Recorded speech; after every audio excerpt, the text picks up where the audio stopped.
Olá, meu nome é Iago Henrique, eu sou estudante de Engenharia Mecatrônica pelo Cefet Minas e hoje eu vou apresentar o meu trabalho de conclusão de curso. O trabalho se chama Estimador de Vida Útil Remanescente em Células de Baterias de Íon de Lítio utilizado em veículos elétricos. Foi orientado pelo professor Cláudio Santos e hoje será avaliado pela banca composta pelos professores André Paganotti e Márcio Andrade.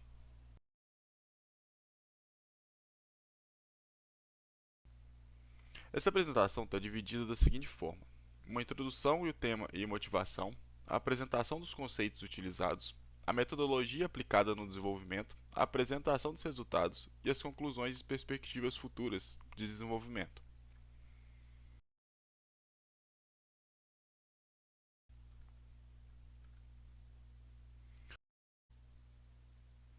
Hoje em dia, um dos assuntos que mais se fala com certeza é o aquecimento global. O acúmulo de gases de efeito estufa em nossa atmosfera tem gerado cada vez mais um aumento das temperaturas do nosso planeta.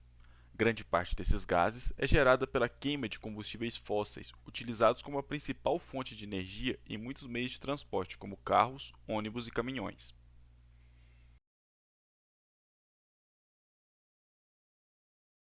Substituir a fonte primária de energia de automóveis por energia elétrica, que pode ser obtida de formas mais sustentáveis, não é algo novo. As primeiras tentativas de se conseguir criar um veículo movido inteiramente a energia elétrica ocorreram na década de 1880, em países como a França, os Estados Unidos e o Reino Unido. Apesar dessas tentativas, os protótipos de veículos elétricos sempre esbarravam em um problema: a capacidade de armazenamento das baterias.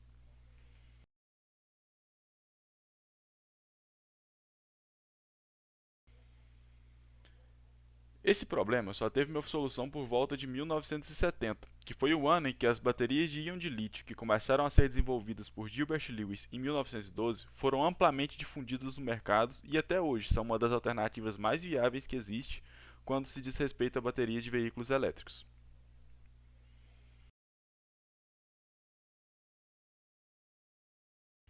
Apesar de já serem tecnologicamente avançadas, essas baterias não duram para sempre, e no caso dos veículos elétricos, a substituição das baterias pode acrescentar ao custo proprietário que chega a mais de 70% do valor total do veículo. Como os custos dessas proporções, entender como é o ciclo de vida de tais baterias e disponibilizar para os proprietários dos veículos elétricos uma maneira de prever o momento da troca de tais baterias é algo extremamente útil e que está presente na literatura acadêmica há bastante tempo.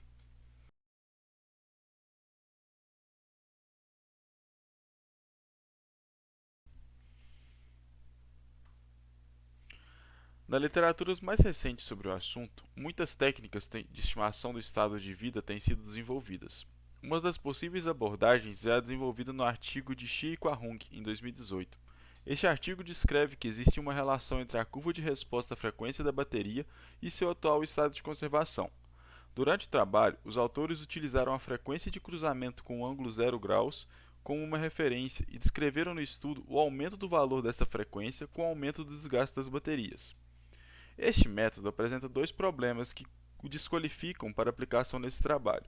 O primeiro deles é que, no momento da elaboração do trabalho, mais estudos ainda precisavam ser realizados para a comprovação do que foi proposto. O segundo problema é a complexidade do equipamento necessário para a criação da medição dessa curva de resposta à frequência, que possui um alto custo e ocupa um grande volume.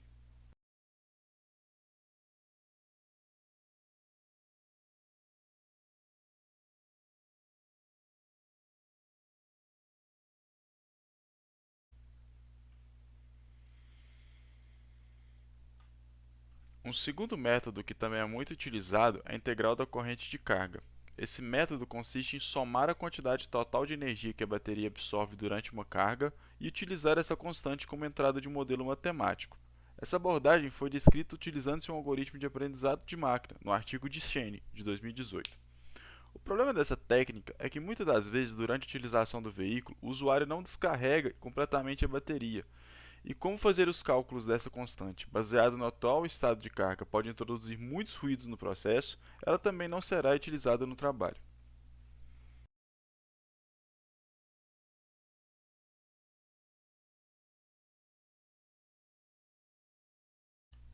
Das técnicas apresentadas na literatura, a que mais se adequou às necessidades do trabalho, que eram a baixa complexidade do equipamento necessário e a simplicidade da técnica, que deveria possibilitar a elaboração de equipamento embarcado, foi a técnica descrita no artigo de Zhou, Huang e Pett, em 2018. A técnica consiste em calcular a integral da tensão durante um certo período de tempo durante a carga e utilizar esse valor, que possui uma relação linear com o estado de saúde, para estimá-lo.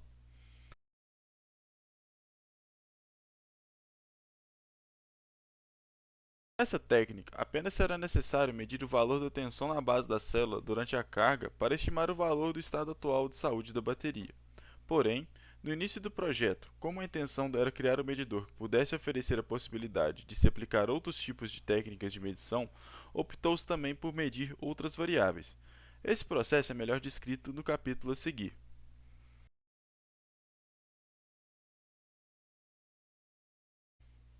Esse trabalho teve início no ano de 2019, quando ainda não havia as restrições de acesso aos laboratórios do Cefet. A intenção era elaborar um hardware capaz de realizar as medições das variáveis de interesse para a estimação do estado de saúde, e então utilizar dados já disponíveis na internet para estimar os modelos matemáticos de forma a criar um preditor que pudesse ser embarcado em um veículo elétrico. Porém, após as medidas restritivas, os objetivos do projeto mudaram e não foi possível mais implementar o projeto de hardware. Nessa sessão, será apresentado um projeto do medidor, sem os resultados e testes práticos do seu desenvolvimento.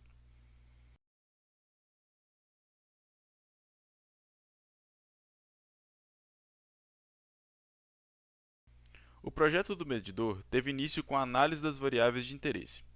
Para elencar tais variáveis, levou-se em consideração outros métodos de estimação do estado de saúde.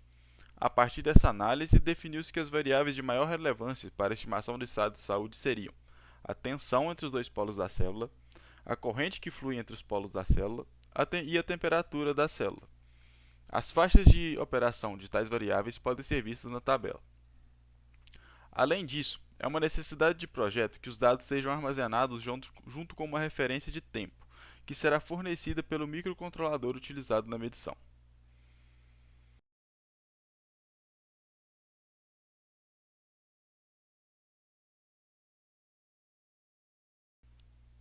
A partir dessas variáveis, deu-se início à seleção dos componentes que seriam utilizados no projeto. Durante a escolha dos componentes, alguns itens foram levados em consideração, como a disposição e facilidade de acesso, o preço e a adequação dos componentes aos requisitos do projeto.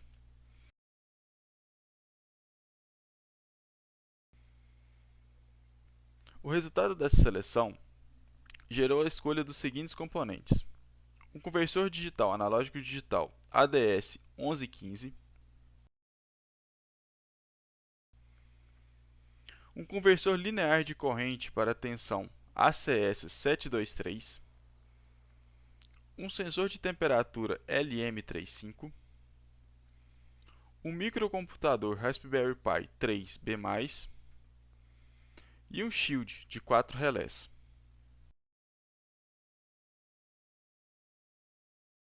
Depois de elencados os componentes necessários para a medição das variáveis de interesse, começou-se o projeto de integração dos hardwares de medição. A primeira etapa desse processo foi a conexão do conversor analógico digital com a interface GPIO da Raspberry Pi. Essa ligação foi feita como mostrado na imagem. Como o barramento GPIO da Raspberry Pi possui uma interface 2C de 3.3 volts, entre o barramento da Raspberry Pi e o conversor analógico digital estão conectados um conversor de nível lógico, que transforma os 5 volts do conversor para os 3.3 volts da Raspberry.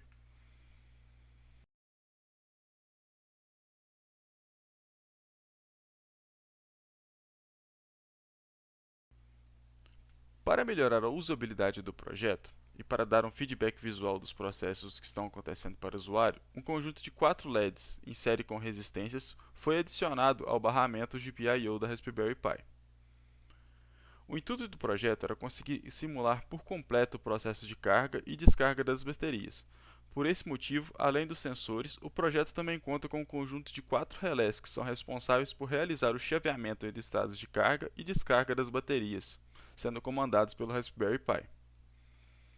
As ligações de todos os shields, sendo eles o conversor analógico digital, o painel com 4 LEDs e o shield de relés, podem ser vistos na figura.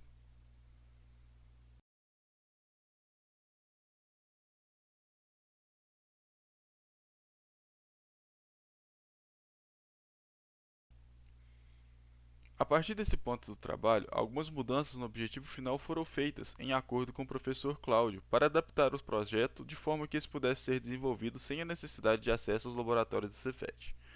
Então, o projeto de hardware foi pausado e decidiu-se que os dados disponíveis pelo Laboratório de Estudos Avançados em Ciclo de Vida, o CALCE, da Universidade de Maryland, seriam utilizados.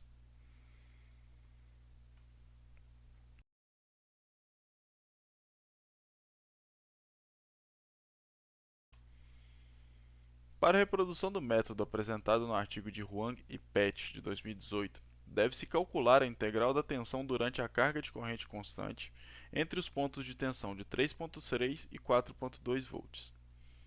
Dentro dos dados disponíveis no Calce, foram selecionados aqueles que foram obtidos a partir de baterias de veículos elétricos e que possuíam informações suficientes para reproduzir a técnica do artigo, ou seja, tensão e corrente de carga.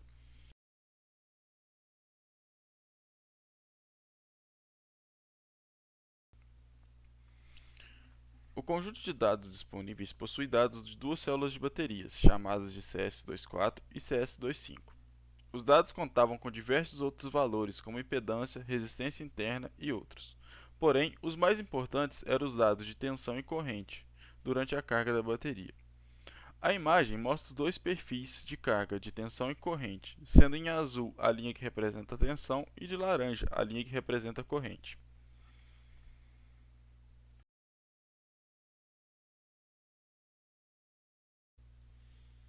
Após a retirada dos dados que não seriam utilizados no trabalho, a próxima fase foi separar os dados referentes ao período de carga de corrente constante. O resultado dessa seleção pode ser visto na imagem. A linha azul representa o ponto de corte superior, que seriam os 4.2 volts, e a linha vermelha representa o ponto de corte inferior, que seriam 3.8 volts.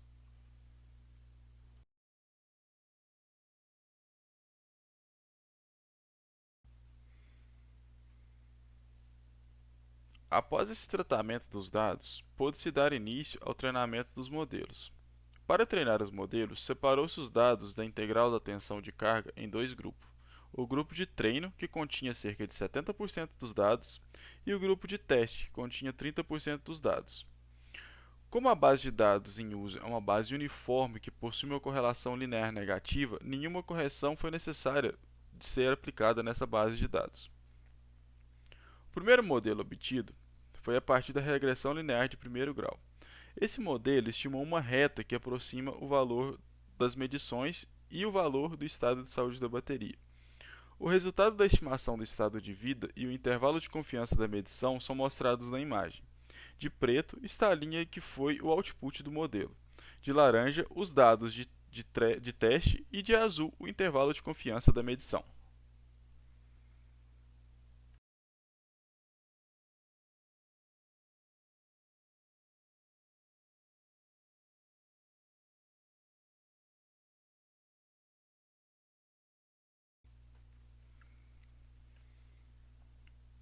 Além desse modelo de primeiro grau, outras aproximações através de regressões foram utilizadas. Modelos de segunda e terceira ordem também foram estimados e podem ser vistos na imagem. A aproximação de segundo grau é mostrada de laranja e a regressão de terceiro grau é mostrada de verde.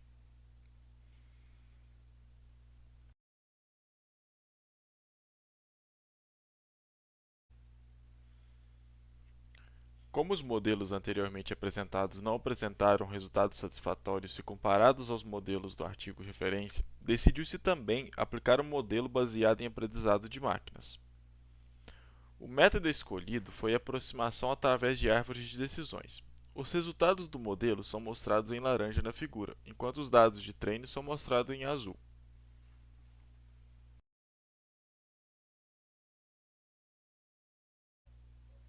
Após a obtenção dos modelos, deu-se início à fase de comparação e avaliação dos modelos apresentados.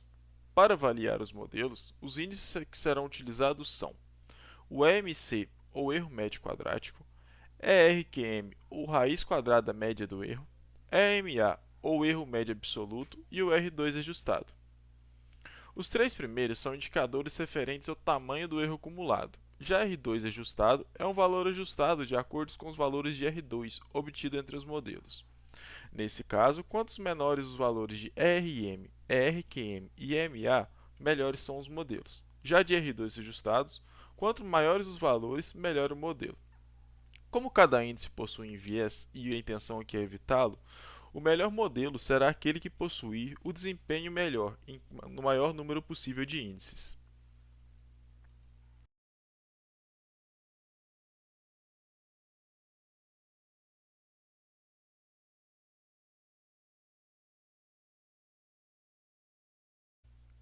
O resultado desses indicadores podem ser vistos na tabela. Como pode-se observar, estão destacados os índices que tiveram a melhor performance. No caso, como os valores de integral da tensão são valores muito altos, decidiu-se mostrar nos dados de forma normalizada, de 0 a 100%, para facilitar a compreensão dos índices. Baseados nesses resultados, pode-se concluir que dos modelos de predição utilizados no trabalho, o de árvore de decisões é o que mais se adequa para a predição do estado de saúde das baterias.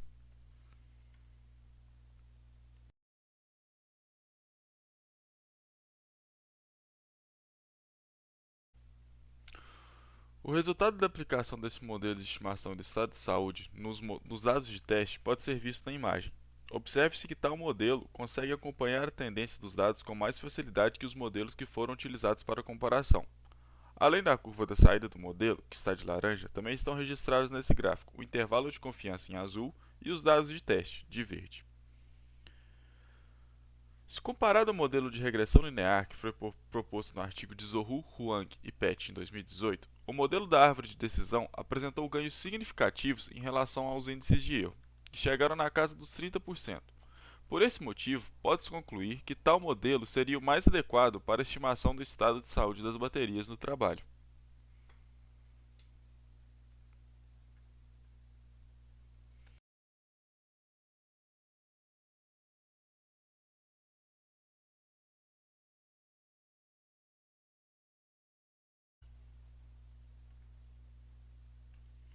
Ao fim desse trabalho, podemos concluir que o método da integral da tensão durante a carga de corrente constante é um método eficiente para a estimação do estado de saúde das baterias. Além disso, a aplicação de métodos de aprendizado de máquina, como a árvore de decisões, pode agregar em muito à predição dessa variável. A precisão das medidas também deve ser levada em consideração, tendo em vista os problemas que aconteceram devido à falta de amostragem de dados no início da curva de carga. Como propostas de continuação desse trabalho ficam a montagem do hardware e teste dos modelos obtidos, a inclusão de mais variáveis e de dados para a criação dos modelos e predição de estado de saúde e o teste do equipamento embarcado em um veículo elétrico.